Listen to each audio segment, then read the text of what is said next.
নমস্কাৰ বন্ধুসকল, স্বাগতম জনাইছোঁ এটা নতুন ভিডিঅ'লৈ।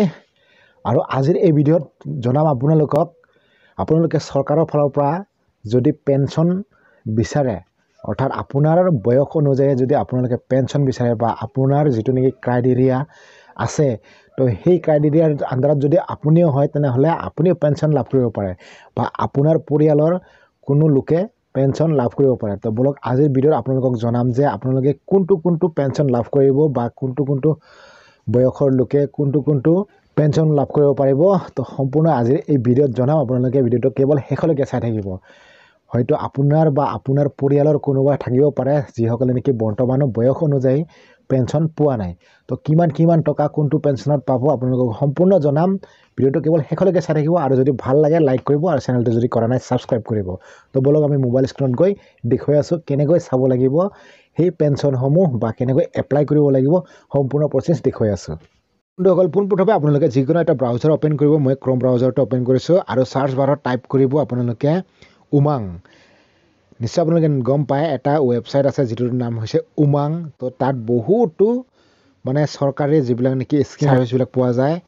অসম চৰকাৰৰ বহুত ছাৰ্ভিচ বা ভাৰত চৰকাৰৰ বহুত ছাৰ্ভিচ এনেকুৱা আছে য'ত নেকি উমাং এপটোৰ থ্ৰুৱেদি বা ৱেবছাইটৰ থ্ৰুৱেদি আপোনালোকে চাব পাৰিব। তো পোনপ্ৰথমে আপোনালোকে উমাং চাৰ্চ কৰিব।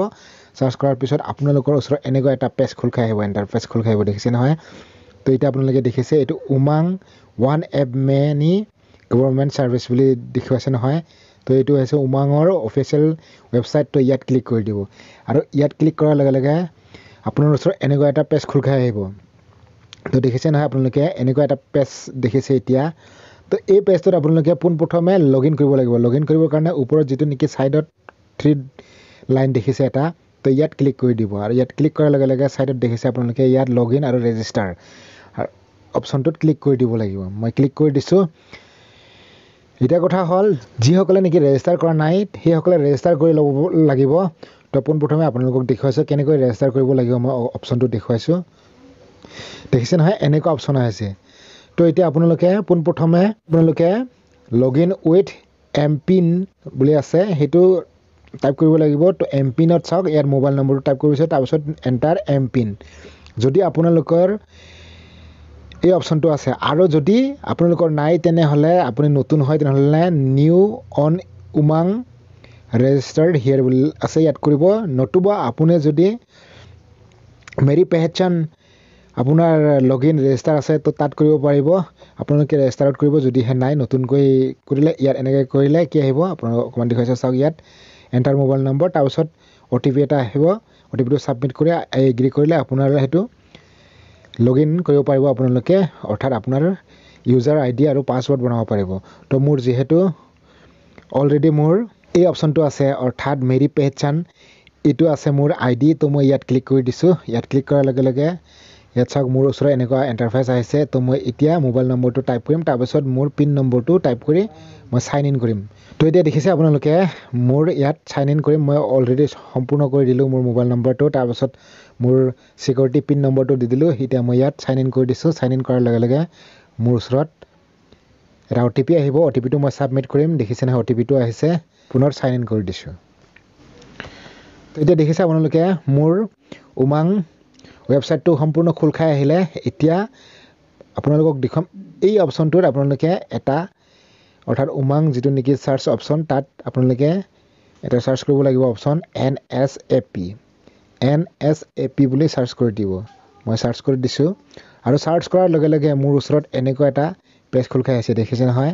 তো ইয়াতে চাওক অনলাইন এপ্লাই অনলাইন, অৰ্থাৎ ইয়াত চাওক নেশ্যনেল ছ'চিয়েল এছিষ্টেঞ্চ প্ৰগ্ৰাম, দেখিছে নহয়?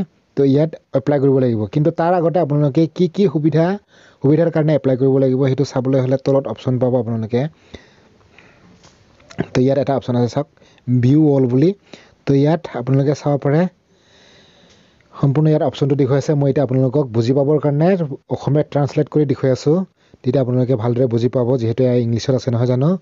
তো মই অসমীয়াত ট্ৰান্সলেট কৰি ল'লোঁ। তো দেখিছে এতিয়া আপোনালোকে ইয়াত লিখা আছে গ্ৰাম্য উন্নয়ন মন্ত্ৰালয় NSAP, ইন্দিৰা গান্ধী ৰাষ্ট্ৰীয় বিধৱা পেঞ্চন আঁচনি। ইন্দিৰা গান্ধী ৰাষ্ট্ৰীয় বিধৱা পেঞ্চন আঁচনি ৰাষ্ট্ৰীয় সামাজিক সাহায্য কাৰ্যসূচীৰ 5খন উপ আঁচনিৰ ভিতৰত অন্যতম। IGNWPSৰ অধীনত দৰিদ্ৰ সীমাৰেখাৰ তলত বাস কৰা বিধৱা বয়স 40ৰ পৰা 59 বছৰৰ ভিতৰত আবেদন কৰিব পাৰিব। দেখিছে না, 40 বছৰৰ পৰা 59 বছৰৰ ভিতৰত যিসকল বিধৱা মহিলা আছে তেখেতসকলে আবেদন কৰিব পাৰিব।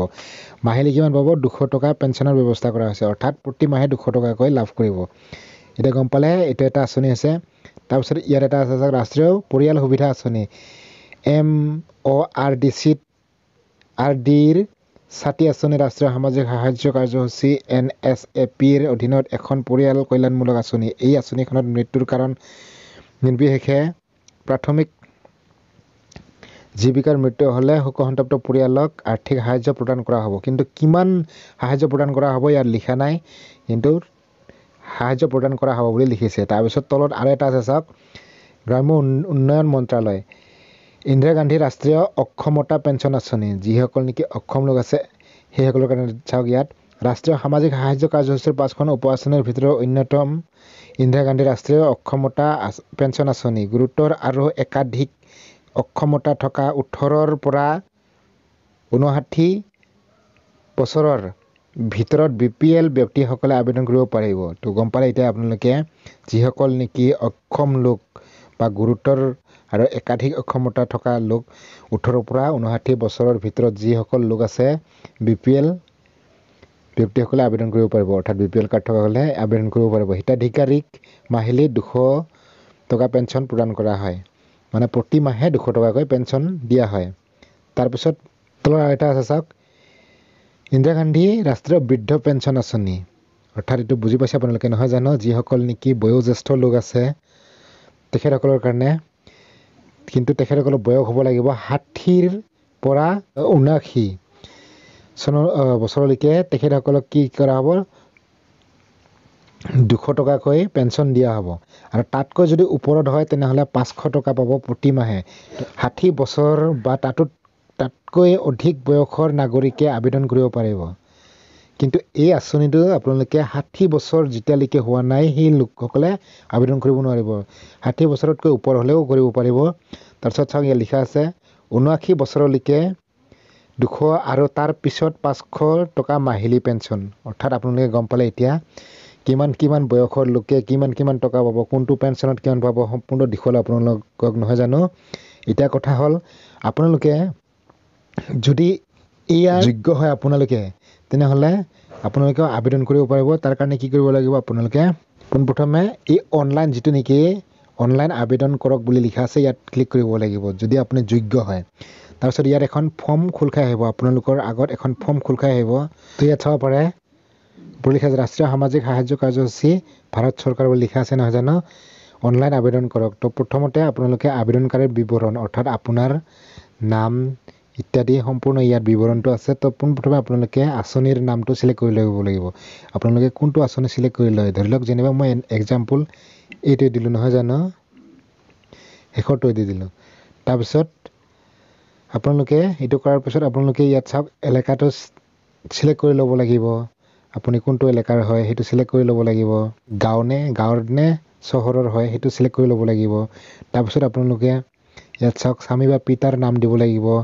তাৰপিছত ডেট অফ বাৰ্থটো দিব লাগিব, ঠিকনা। তাৰপিছত এনেকৈ বাকীখিনি আছে, যেনেকৈ ধৰি লওক আপোনালোকে ৰাজ্য চিলেক্ট কৰি ল'ব লাগিব। পোনপ্ৰথমে আপোনাৰ ৰাজ্যটো চিলেক্ট কৰি ল'লে, তাৰপিছত জিলাটো চিলেক্ট কৰিব, তাৰপিছত উপজিলা পৌৰসভা এলেকা, তাৰপিছত গ্ৰাম পঞ্চায়ত, ৱাৰ্ড এইবিলাক, তাৰপিছত বাসস্থান এনেকৈ নাম। ইয়াত চাওক লিংগ তাৰিখ, জন্ম তাৰিখ, বয়স, জাতি অৰ্থাৎ কাষ্ট, জাতি মানে অৰ্থাৎ ইয়াত কাষ্টটো দেখুৱাব লাগিব, কোনটো কাষ্টৰ হয় আপোনালোকে। তাৰপিছত ঠিকনা, পিনক'ড নম্বৰ, তাৰপিছত আপোনালোকে পৰৱৰ্তী কৰিব লাগিব। তাৰপিছত চাওক আপোনালোকে একাউণ্টৰ বিৱৰণ, তাৰপিছত আধাৰ পৰীক্ষণ, এইখিনি কৰাৰ পিছত আপোনালোকে এপ্লাই কৰিব পাৰিব। আৰু যেতিয়া আপুনি এপ্লাই কৰিব তেতিয়া আপোনাৰ এই ফৰ্মখনত আপোনাৰ কোনটো পেঞ্চন হয় সেইটোত এপ্লাই হৈ যাব, আৰু তাৰপিছত আপুনিও লাভ কৰিব পাৰিব এই চৰকাৰৰ যিটো নেকি পেঞ্চন আঁচনি আছে, তো তাৰ পৰা আপুনিও সুবিধা লাভ কৰিব পাৰিব। আশা কৰিছোঁ আপোনালোকে নিশ্চয় ভিডিঅ'টো চাই ভাল পালে নহয় জানো। যদি ভাল পালে এটা লাইক কৰিব, আৰু যদি চেনেলটো কৰা নাই ছাবস্ক্ৰাইব কৰিব। নেক্সট এটা টপিকৰ সৈতে পুনৰ লগ পাম, তেতিয়ালৈকে সকলোকে জনাইছোঁ জয় আই অসম।